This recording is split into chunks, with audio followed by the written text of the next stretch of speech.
It was kind of a joke, I think, among staff and among people around the conference that I was listed on the program as a keynote. I think it was really a lot of filler. I don't know how you describe that, but it's great to have the opportunity to talk just a little bit and I guess share with you some of our top priority issues, legislative issues that we have going forward this year. You may not, I think this is the first time we've done this in this kind of a format. Usually our steering committees have done due diligence and have enacted some proposed platform statements on all these issues. But for the full membership, I'm going to kind of give you a brief snippet of some of these top priority issues. We have staff all around the room that deal with these issues during the session.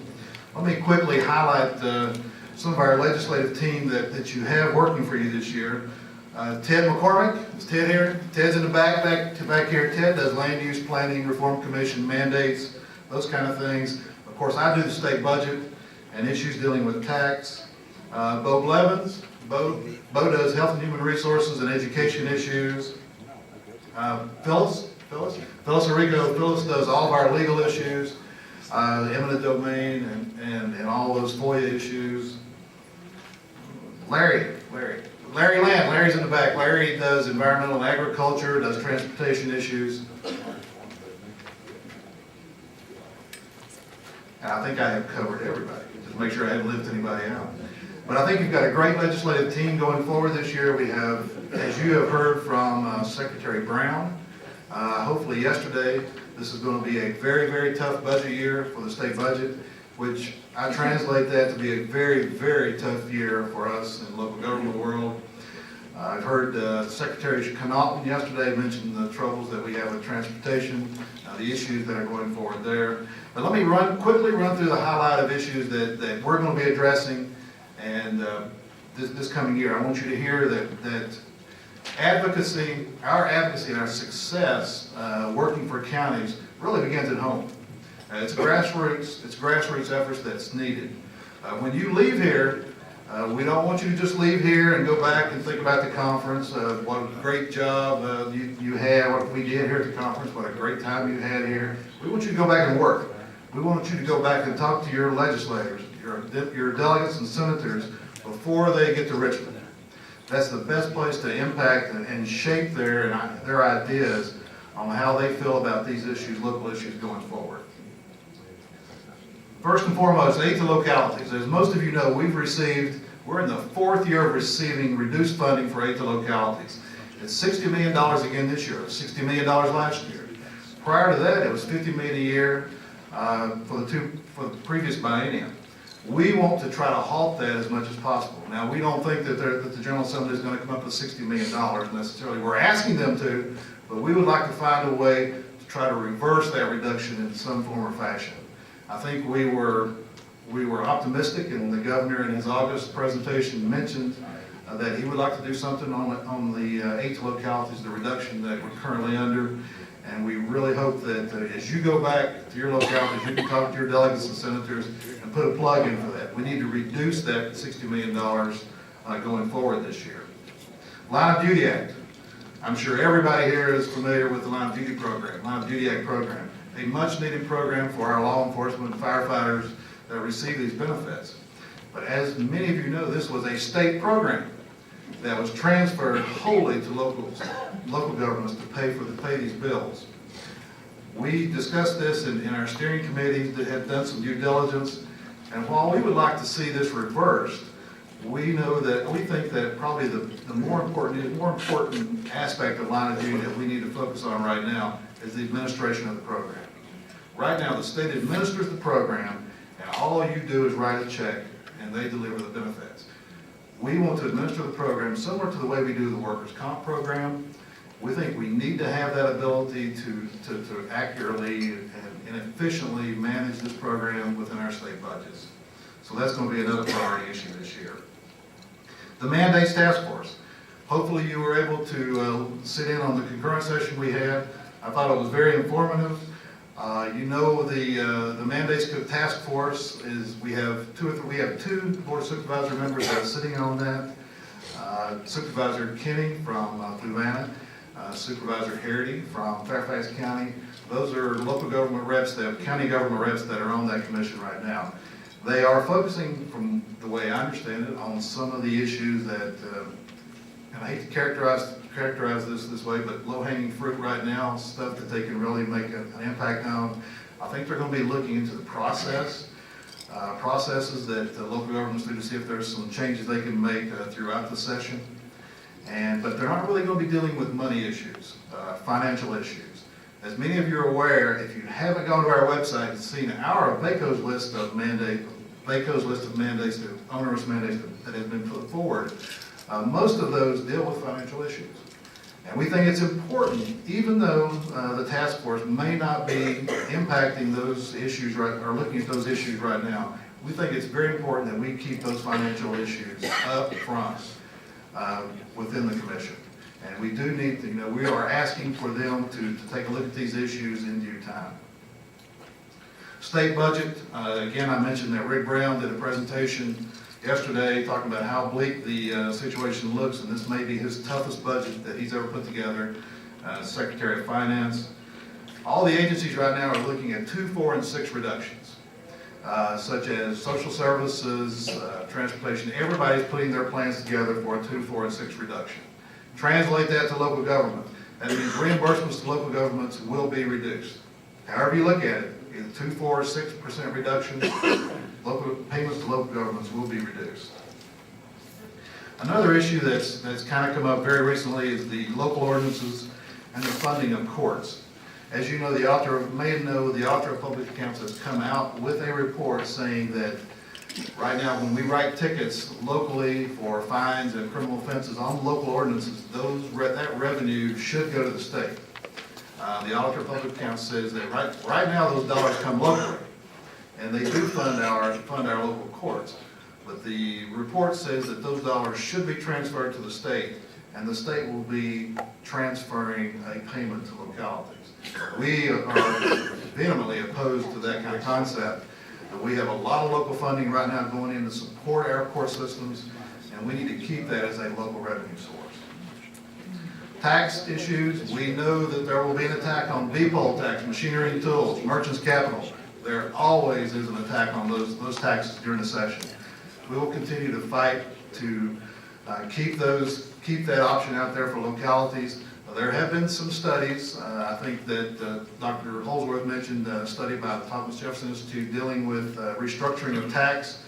There's a lot of analysis right now going into that study from our standpoint.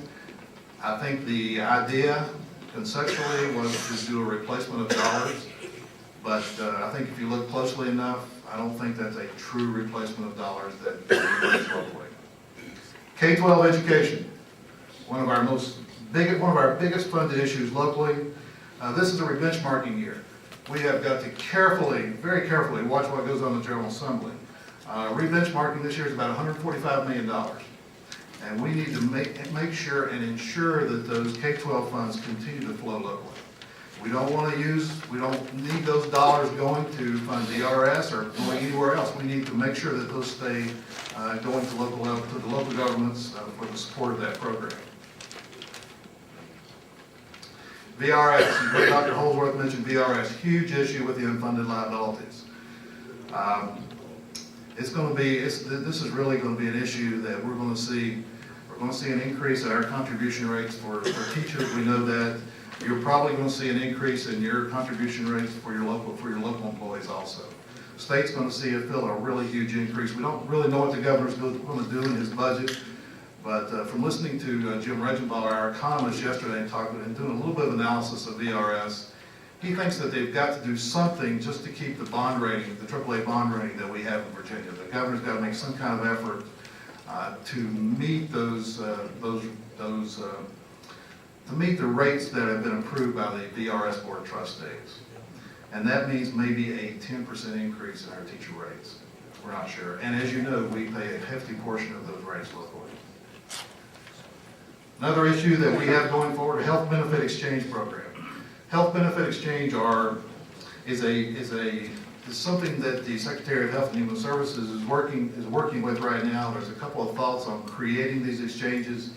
while they may be good for businesses, for employers that have 50 or less employees, we're not sure how they're really going to be rolled out, dealing especially with the increase in healthcare, the number of people that will be using healthcare coming forward, with Medicaid especially.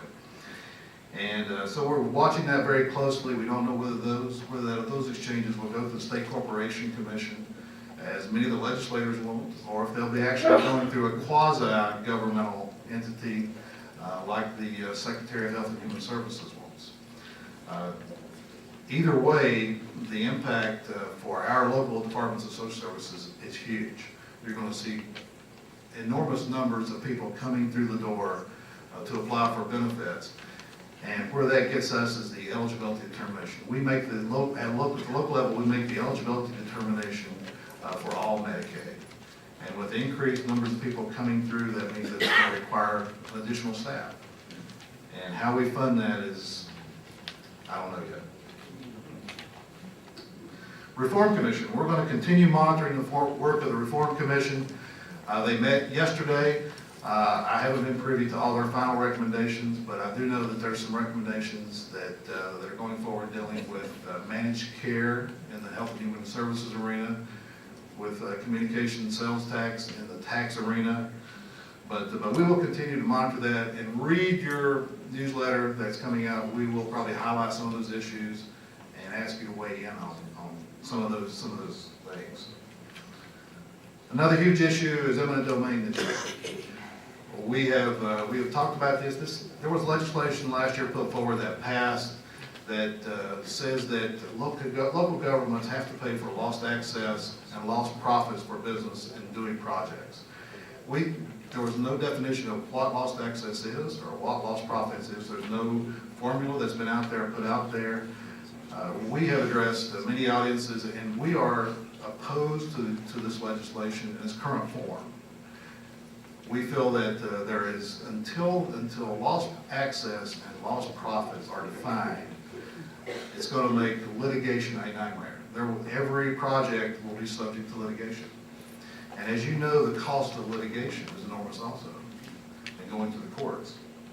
So we will be opposing this amendment, and I think you'll see this in our legislative platform going forward, until we can define and tease out some of these issues.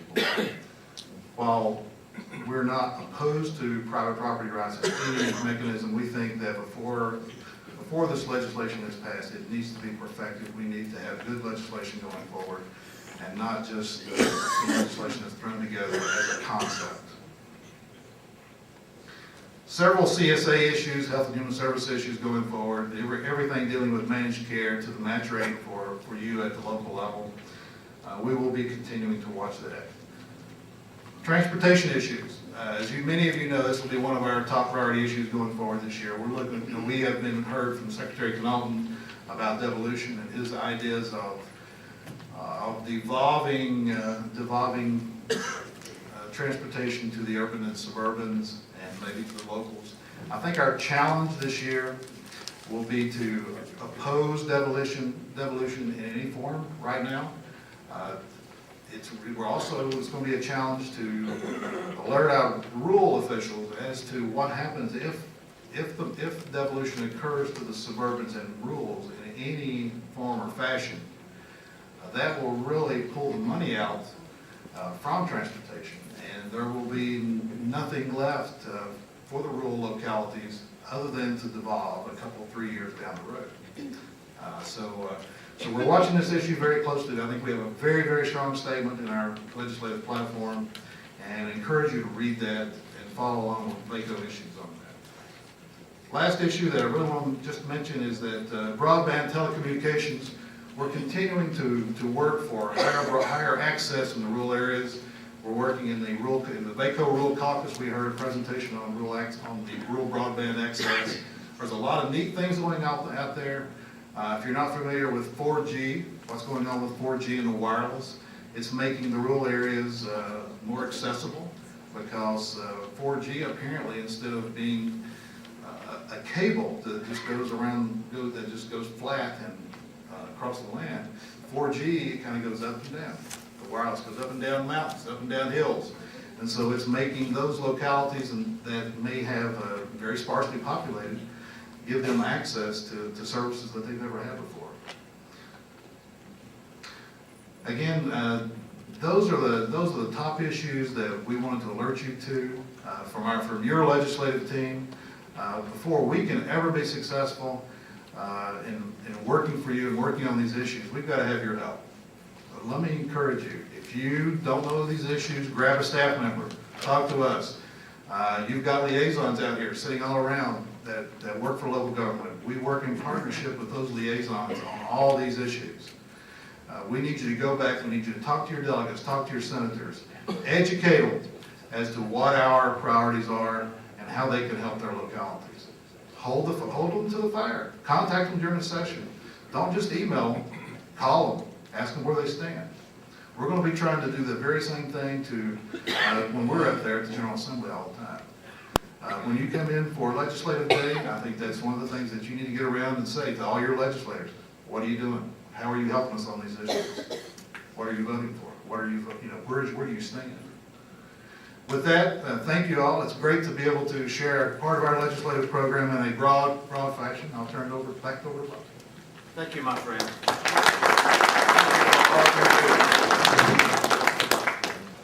Dean does a tremendous job for our localities and for our VACo organization.